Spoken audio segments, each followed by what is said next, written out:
ายเจ็บหายปวดขยันลูกค้าไปนำปีเก่าปีใหม่มีแต่ให้เข้มแข็งให้อยู่ดีแม่ให้ลูกให้เต่าให้ลูกให้ล้านก็จะโชคลาภจริงดิหวย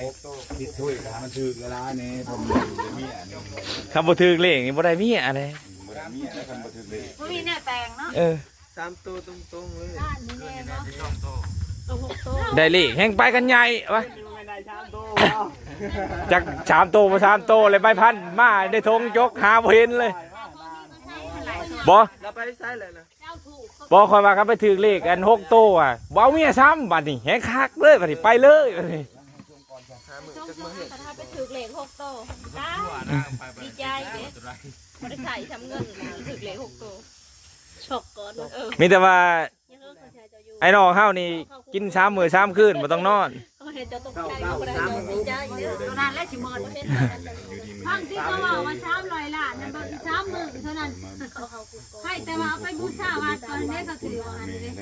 ไปบูชาวัดก่อน อยู่ดี ทาง แม่ แต่ว่า ปีใหม่ ทางแต่ว่าหาละแต่ว่านะ ไปนำปีเก่า ได้นั่นแล้วมึงจะเป็นตอนใดแล้วว่าจะแจก เจ้าประสงค์ บันไดลาย แล้วว่ามึงได้อีนี่มันมาใส่มวน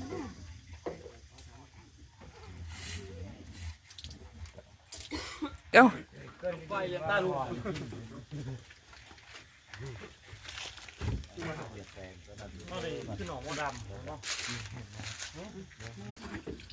เนี่ยเดี๋ยวชมกันมาลูก อ๋อได้คิดได้ ไม่ได้เกี่ยว ราคาก็ได้เว้ย คณะได้ที่ใช้คณะมาแล้วบ่ โอเคตกแล้วพ่อเจม เมื่อบาทก็ยังจมมาคอยสิส่งฐานพ่อใหญ่ไม่ใหญ่ก่อนได้นะจ๊ะลูกป้อนนี่ว่า ให้รู้ว่าไอ้สุ ซื้อไรขายมัน ซื้อมัน นี่ใช่จ้ะ ซื้อไรขายมัน ซื้อไรขายมันบอกคนจะใส่ซื้อไรขายมัน แต่พอมีน่ะ ไป ถูก ให้ เอา ต้ มา องบาง น้ำสม อันนี้ซื้อไรขายมันในนี่ พ่อแม่ ซื้อไรขายมันบอกคนจะใส่บ้าง พุ่นเพื่อมันขาขายนี่ว่า เอาล่ะใจพอเจมส์ ผู้คน เดี๋ยวนะ บ้าน ให้เราทำแล้วรวยอ นั่น ยู่ จะ ดี เตะหัวลูกหลานเขาก็ยังมา ตัวใหญ่ไม่ใหญ่ ถ้าเขาพูดละดอกก็ได้ พ่อใหญ่ตัวทางนึง ผู้คนมีเดือนขายขายเพลง อย่าไปอย่ามาอืม